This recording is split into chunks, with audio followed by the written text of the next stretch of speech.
Hello बच्चों, welcome to your maths class. तो आप लोगों की तैयारी कैसी चल रही है? आई होप अच्छी तैयारी चल रही होगी। तो चलिए, आज मैं आप लोगों को करवा रही हूँ सम एप्लीकेशंस ऑफ ट्रिग्नोमेट्री। बहुत अच्छे अच्छे PYQs हैं, पिछले ईयर्स में आए हुए क्वेश्चंस हैं। ठीक है बच्चों, तो चलिए शुरू करते हैं। देखो, एक क्वेश्चन मैंने लिखा हुआ है। ये क्वेश्चन है, the angle of elevation of a cloud from point 60 metre above a lake is 30 degree. ठीक है, तो देखो मैंने डायग्राम बना लिया है कि हम मान लेते हैं ये हमारी लेक है, ए बी जो है लेक का सरफेस है। तो बोला है कि 60 metre above a lake, angle of elevation of a cloud, और ये सी जो है ये क्लाउड है, क्लाउड की पोजीशन है, और ये लेक से 60 मीटर अबव है। तो हमारा एपी क्या है? 60 मीटर। ये हमारा 60 मीटर है। तो डायग्राम के हिसाब से हमारा एम बी, ये वाला पोर्शन भी हो जाएगा कितना? 60 मीटर। ठीक है, और हम मान लेते हैं कि एम सी की हाइट है h। ठीक है, अच्छा, उसके बाद बोला है angle of depression of the reflection of cloud, मतलब ये वाला एंगल जो एलिवेशन का है तो बताया है ये कितना है? 30 डिग्री।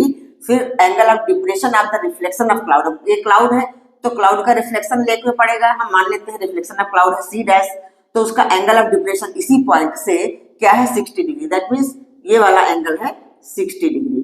ठीक है बच्चों, क्लियर समझ में आ रहा है? अब हमें बताना है find the height of the cloud from the surface of the lake. Height of the cloud from the surface of the lake मतलब हमें बीसी निकालना है। ठीक है बच्चों, क्लियर हुआ, समझ में आया? तो चलिए हम पहले क्या क्या हमने लिया हुआ है वो चीज हम लिख देते हैं। जो डायग्राम बनाया है वो हम लिख लेते हैं कि लेट ए बी क्या है? ए बी है surface of the lake, surface of the lake. ठीक है, क्लियर समझ में आ रहा है? ये सरफेस ऑफ द लेक है। ठीक है, अब पी है, पॉइंट पी है, P is the point of observation, यहां से हम देख रहे हैं। तो पॉइंट पी है ऑब्जर्वेशन पॉइंट, या पॉइंट ऑफ ऑब्जर्वेशन ऐसा लिख सकते हो। पॉइंट ऑफ ऑब्जर्वेशन, यहां से हम ऑब्जर्व कर रहे हैं क्लाउड को, ऑब्जर्वेशन। ठीक है, अच्छा, उसके बाद अब यह है C is the position of cloud and C dash is the reflection of cloud, ये भी हम लिख लेते हैं। सी है position of cloud, position of cloud, and C dash क्या है? Reflection of cloud. ये जो कि लेक में उसका रिफ्लेक्शन पड़ रहा है, उसकी छाया पड़ रही है, तो रिफ्लेक्शन ऑफ क्लाउड। ठीक है बच्चों, ये क्लियर हुआ? इतनी बात समझ में आई? तो देखो ये हमारा एंगल जो है, एंगल सी पी एम, ये 30 डिग्री है, एंगल ऑफ एलिवेशन दिया हुआ है। तो ये सब चीजें भी हम लिख लेते हैं, इधर लिख लेते हैं। क्या है हमारा angle? C P M equal to है 30 डिग्री। सारा चार्ट बना लेने से फिर क्वेश्चन करेंगे तो इजिली हो जाएगा। और ये वाला एंगल एम पी सी है एंगल, ये C dash P M equal to है 60 डिग्री। ठीक है, क्लियर समझ में आ रही है? तो अब हमें क्या निकालना है, तो आप लोगों को पता ही चल गया। हमें निकालना है height of the cloud from the surface of the lake, मतलब हमें बीसी निकालना है। इस चीज को हमें ध्यान में रखना है। तो सबसे पहले हम ले लेते हैं ट्रायंगल CPM। तो अब हम यहां से शुरू करते हैं। नाउ इन ट्रायंगल CPM क्या हो जाएगा? tan 30 degree. अच्छा, ये भी हमने लिया है, CM को हम मान लेते हैं h, यहाँ यहीं पे लिख लेते हैं। लेट CM इक्वल टू है h, और डायग्राम के हिसाब से हमारा MB भी हो जाएगा कितना? MB भी हमारा हो जाएगा 60 मीटर, और AP तो 60 मीटर है ही है, MB 60 मीटर है, एंड AP इक्वल टू भी हो जाएगा 60 मीटर। ठीक है, ये तो हमारा सब गिवन है ना, दिया हुआ है, इसलिए हमने सारा लिख लिया है। अब नाउ इन ट्रायंगल CPM हमारा क्या हो जाएगा? tan 30 degree, tan 30 degree equal to perpendicular upon base, मतलब CM अपॉन में PM। अब tan 30 की वैल्यू क्या होती है? 1 अपॉन √3। CM हमने h ले रखा है तो इसको h ले लो, ये हो गया। अब इसको क्रॉस मल्टीप्लाई करेंगे तो हमारा PM आ गया √3, जिसको भी क्वेश्चन नंबर 1 डाल के छोड़ देते हैं, हमें आगे काम आएगा। ठीक है, अच्छा, अब हम इधर दूसरा ट्रायंगल ले लेते हैं, नीचे वाला। In triangle PC'M, in triangle PC'M यहाँ पे क्या है? 60 डिग्री है, तो इसका ये हुआ परपेंडिकुलर और ये हुआ बेस है। तो यहाँ पे हम लिखेंगे tan 60 degree equal to C'M और अपॉन में PM। ठीक है, अच्छा, C'M हमारा क्या है? C'M हमारा है BC डैश प्लस 60 है कि नहीं? ये पूरा यहां से यहां तक है बी सी डैश प्लस 60। ठीक है बच्चों, तो अब हमारा tan 60 डिग्री की वैल्यू हम रख लेते हैं √3 सी डैश एम को हम ऐसे तोड़ लेते हैं, बी सी डैश और प्लस एम बी और अपॉन में पी एम। ठीक है, अच्छा B C dash plus M B, अब एम बी की वैल्यू भी हमें पता है 60 डिग्री। ठीक, एम बी की वैल्यू में 60 डिग्री पता है। अच्छा बी सी डैश हमारा क्या होगा, देखो ये जो क्लाउड है और क्लाउड का जो रिफ्लेक्शन है तो यहाँ सरफेस से इक्वल होगा, मतलब BC equal to BC dash होगा। ये चीज भी आप लोग समझ लो, ये हमारा हो जाएगा H प्लस 60, क्योंकि बी पॉइंट जो है ए बी है सरफेस ऑफ द लेक, तो क्लाउड का रिफ्लेक्शन जितना ऊपर है उतना ही नीचे इसका रिफ्लेक्शन बनेगा। और ये वाला जो हमारा BC है ये भी हमारा H प्लस 60 है, H प्लस 60 ये भी है। ठीक है, तो BC डैश भी हमारा H प्लस 60, चाहो तो यहाँ लिख लो या ऐसे डायग्राम में ही लिख लो। ठीक है, तो अब हमारा BC डैश क्या है, H प्लस 60 है, तो हम सबकी वैल्यू पुट करते हैं। √3 इक्वल टू BC डैश है H प्लस 60 प्लस MB हमारा क्या है, MB भी है 60 और अपॉन में PM हमने यहाँ निकाल रखा है √3H। यहाँ पे जो हम PM की वैल्यू रख रहे हैं √3H, तो यहाँ हम लिख लेंगे फ्रॉम इक्वेशन 1, ये फ्रॉम 1। ठीक है, इसलिए हमने इसमें इक्वेशन नंबर डाल दिया है। ठीक है बच्चों, क्लियर हुआ। अच्छा अब उसके बाद इसको सॉल्व कर लेते हैं हम, क्रॉस मल्टीप्लाई करेंगे, √3 का √3 से मल्टीप्लाई होगा तो 3H equal to H plus 60 कितना हो गया 120। अब ये H इस साइड आ जाएगा तो 3H minus H equal to 120। अब मैं इसको इधर ले जाती हूँ सॉल्व करने के लिए। 3H माइनस H क्या हो गया 2H इक्वल टू 120, तो H इक्वल टू क्या हो जाएगा 60, 120 अपॉन 260। H की वैल्यू आ गई 60, लेकिन हमें क्या निकालना है, find the height of the cloud from the surface of the lake. तो हाइट ऑफ द क्लाउड क्या हो जाएगा, ये जो 60 प्लस H तो है हाइट ऑफ द क्लाउड, तो हम लिखेंगे height of the cloud HEIGHT, height of the cloud क्या हो जाएगा MB plus CM, MB plus CM होगा कि नहीं, हाइट ऑफ द क्लाउड क्या हो जाएगा MB प्लस CM। तो MB हमारा कितना है 60 है और CM H, CM मतलब H, तो ये भी हमारा 60 निकला है। ये इसको पहले H लिख लो, नेक्स्ट स्टेप में लिखो 60 प्लस 60, तो कितना हुआ 120 मीटर। ठीक, क्लियर हुआ बच्चों, समझ में आया। बहुत इंपॉर्टेंट क्वेश्चन है ये, इसको जरूर आप लोग ध्यान से सीखिए। ऐसा क्वेश्चन है, इससे मिलता जुलता क्वेश्चन आ सकता है एग्जाम में, हो सकता है केस स्टडी में कुछ इस तरह का क्वेश्चन बना के दे दे। ठीक है, क्लियर, समझ में आया। अगर इतना सारा ना लिखना चाहो तो आप डायग्राम बना करके उससे सीधे सवाल कर सकते हो। बस 2 ट्रायंगल लेने हैं आपको, CPM और दूसरा PC डैश M, बस ये 2 ट्रायंगल लेकर के हमें काम करना है। ठीक है, तो चले नेक्स्ट क्वेश्चन करते हैं।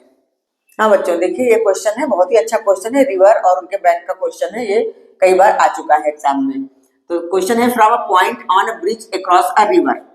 एक ब्रिज है रिवर में और उसके एक पॉइंट से angle of depression of the banks on opposite sides of the river are 30 degree and 45 degree. तो देखो ये डायग्राम में बनाया है कि हम मान लेते हैं कि AB एक रिवर है, तो उनके दोनों किनारे A और B पॉइंट हुए, और एक ब्रिज है तो उस पे एक पॉइंट P है, क्योंकि ब्रिज जो है, bridge is at height of 3 metre from the bank, इन किनारों से 3 मीटर की ऊंचाई पे है ब्रिज, तो हम 3D में नहीं दिखा सकते, इसलिए ऐसे दिखाना पड़ रहा है हमें। तो P वो पॉइंट है जहां से कि इन दोनों जो अपोजिट साइड्स हैं उनका एंगल ऑफ डिप्रेशन 30 डिग्री और 45 डिग्री है।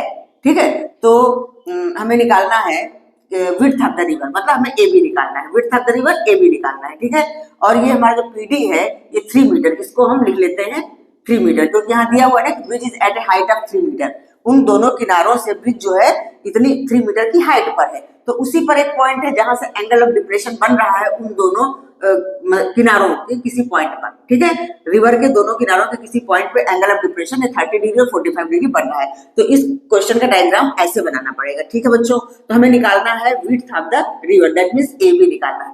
अच्छा, ये तो बताया हमने, देखा होगा पिछले वीडियो में जो हमने एप्लीकेशन ऑफ ट्रिग्नोमेट्री समझाया है, जिसमें बताया था कि एंगल ऑफ डिप्रेशन हमेशा एंगल ऑफ एलिवेशन के इक्वल होता है। तो हमारा क्वेश्चन जो सॉल्व होगा एंगल ऑफ एलिवेशन लेकर सॉल्व होगा, क्योंकि इक्वल होता है, क्योंकि देखो ये एक जो हॉरिजॉन्टल लाइन हमने खींची है इमेजिनरी लाइन, इसके पैरेलल ही हुई, तो अल्टरनेट एंगल्स इक्वल होते हैं, तो दैट मींस ये भी हमारा 30 डिग्री हो गया और इधर वाला ये हो गया 45 डिग्री। तो अब हम इन दोनों ट्रायंगल लेकर के ये दोनों PAD और PBD दोनों ट्रायंगल लेके हम काम करेंगे। बस उसके बाद इजी है, अगर आपने डायग्राम ठीक से बना लिया तो फिर क्वेश्चन में कुछ भी नहीं है। ठीक है, तो हम लिख लेते हैं पहले क्या क्या जो हमने बनाया है डायग्राम। तो लेट AB है रिवर, AB क्या है रिवर, और P है पॉइंट ऑन द ब्रिज। ठीक है, पॉइंट ऑन द ब्रिज, जिससे कि हम देख रहे हैं उन दोनों साइड्स को। पॉइंट ऑफ ऑब्जर्वेशन लिख सकते हैं इसको, point on the bridge, point of observation, यही से तो हम देख रहे हैं ना, यही इसी जगह से हम देख रहे हैं, तो एंगल ऑफ डिप्रेशन हमारे बन रहे हैं, इसको हम पॉइंट ऑफ ऑब्जर्वेशन भी लिख सकते हैं। लैंग्वेज जैसे समझ में आ रही है वैसे आप लिख लो, उसमें कोई दिक्कत नहीं।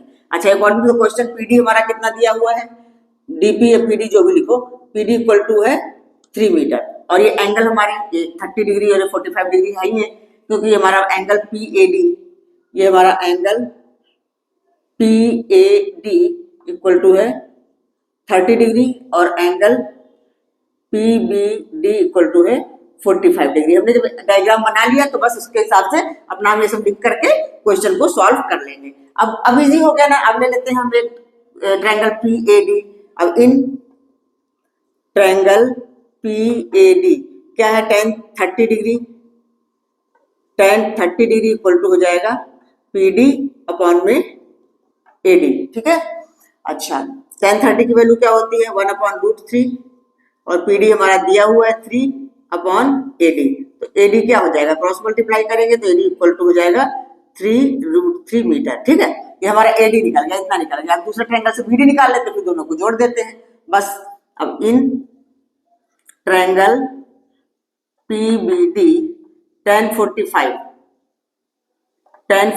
डिग्री इक्वल टू हो जाएगा PD अपॉन में BD। ठीक है, tan 45 होता है 1 इक्वल टू 3 अपॉन BD, तो क्रॉस मल्टीप्लाई करके हमारा आ गया BD इक्वल टू 3 मीटर। तो अब विड्थ ऑफ द रिवर इधर निकाल लेते हैं।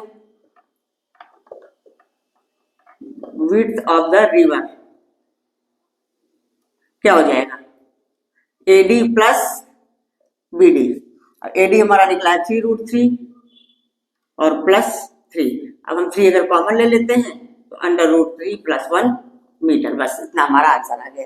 ठीक है, तो पहले क्वेश्चन को पढ़ के डायग्राम अगर आपका सही बन गया तो फिर क्वेश्चन करने में कोई दिक्कत नहीं है, क्वेश्चन बहुत इजी है। ठीक है, समझ में आया, तो चलते हैं हम नेक्स्ट क्वेश्चन करते हैं।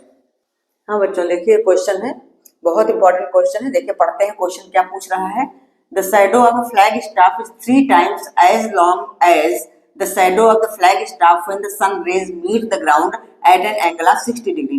इसका मतलब क्या है कि जब एंगल ऑफ मतलब जो सन रेज का एंगल ग्राउंड से बनता है, एंगल ऑफ एलिवेशन, तो 60 डिग्री जब होता है तो एक फ्लैग स्टाफ मान लेते हैं AB है, तो उसका शैडो जो पड़ता है, तो अगर उस शैडो का 3 गुना शैडो कहीं पड़ेगा तो फिर उस टाइम पे हमारा ये एंगल ऑफ एलिवेशन क्या होगा, जो सन का एंगल है, सन और ग्राउंड के बीच में जो एंगल बन रहा है वो क्या होगा, ये हमें बताना है। ठीक है बच्चों, ये बात समझ में आई। यही क्वेश्चन पूछा है, shadow of flag staff is 3 times as long as the shadow of the flag staff when the sun rays meet the ground at an angle of 60 degree।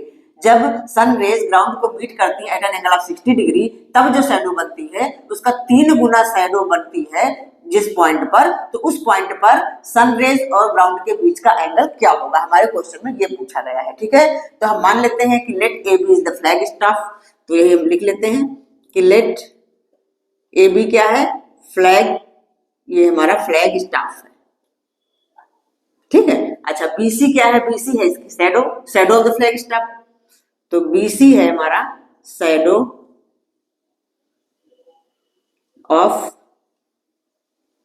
Flag staff. ठीक है, ये समझ में आया।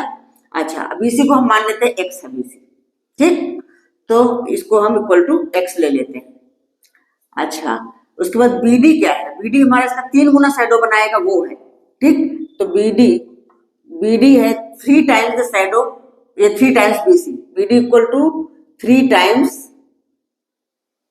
BC, that means 3x। ये सारा हमने लिख के रख लिया। अब हमें सवाल करने में आसानी होगी। क्वेश्चन को अच्छे से समझ करके इसका डायग्राम अच्छे से बनेगा तो क्वेश्चन हो जाएगा, कोई दिक्कत नहीं रहेगी। ठीक है बच्चों, तो BC हमारा x है और ये पूरा BD जो है ये है 3x। हमने इसको लेट किया है बीसी को एक्स, तो हमें क्वेश्चन करने में इजी रहेगा, ठीक है। अच्छा, अब हम ले लेते हैं ट्रायंगल एबीसी। अब in triangle ABC 60 degree angle है, तो tan 60 डिग्री इक्वल टू क्या हो जाएगा, ए बी अपॉन में बी सी। tan 60 कितना होता है, √3 equal to A B upon B C को हमने x लिया है तो x ले लेते हैं, क्रॉस मल्टीप्लाई करेंगे तो हमारा ए बी आ गया √3x। अच्छा, अब हम दूसरा ट्रायंगल ले लेते हैं, triangle A B D.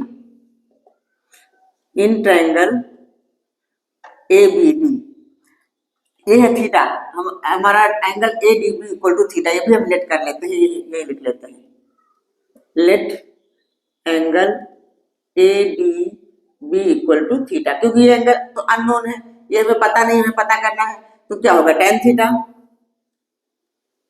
tan theta equal to A B upon में बी डी। अच्छा, ए बी की वैल्यू हमने यहाँ निकाली हुई है, इसको भी क्वेश्चन 1 डाल के रख सकते हैं, ये हम यहाँ पे यूज करेंगे। तो tan थीटा इक्वल टू हो जाएगा √3x, और बी डी हमारा कितना है, 3x है, x से x कैंसिल हो गया, √3 से अगर इसको हम काटेंगे तो ऐसा आ जाएगा, tan थीटा इक्वल टू हो जाएगा 1 अपॉन √3, ठीक है ना, क्योंकि √3 से अगर 3 को डिवाइड करेंगे तो 1 अपॉन √3 होगा, तो tan थीटा 1 अपॉन √3 कब होता है, tan 30 डिग्री पे होता है ना, तो बस हमारे थीटा की वैल्यू आ गई, थीटा की वैल्यू आ गई 30 डिग्री, ठीक है, क्लियर, ये हमारा आंसर हो गया। आंसर इसको आप लिख सकते हो कि angle between the rays and the ground is 30 degree, यहाँ पर लिखना हो तो इसका आंसर पूरा एग्जाम में लिख के आना है, जैसे पूछा गया है वही लिखना है। तो एंगल बिटवीन द सन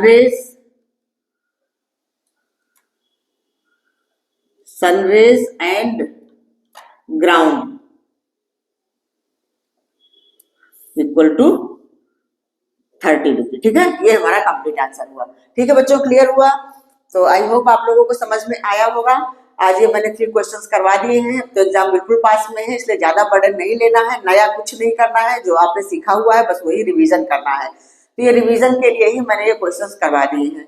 इस तरह के इससे मिलते जुलते क्वेश्चंस मैंने करवाए हुए हैं पिछले वीडियो में, आप देख सकते हो, प्लेलिस्ट बनाई हुई है सम एप्लीकेशंस ऑफ ट्रिग्नोमेट्री, तो उसमें और भी क्वेश्चंस आपको मिल जाएंगे, कुछ बुक के क्वेश्चंस भी मिलेंगे, इसलिए ज्यादा बर्डन नहीं लेना है, कुछ एक्स्ट्रा नया नहीं करना है, बस मिलते जुलते क्वेश्चंस की ही प्रैक्टिस करनी है। ठीक है बच्चों, तो आज इतना ही, अब मिलते हैं आपसे नेक्स्ट वीडियो में। अब एक दिन और रह गया है तो एक वीडियो और अपलोड करूंगी मैं, उसके बाद आप लोगों का एग्जाम होगा, आपका एग्जाम अच्छा हो यही कामना है मेरी। ठीक है, तो मिलते हैं नेक्स्ट वीडियो में, तब तक के लिए बाय।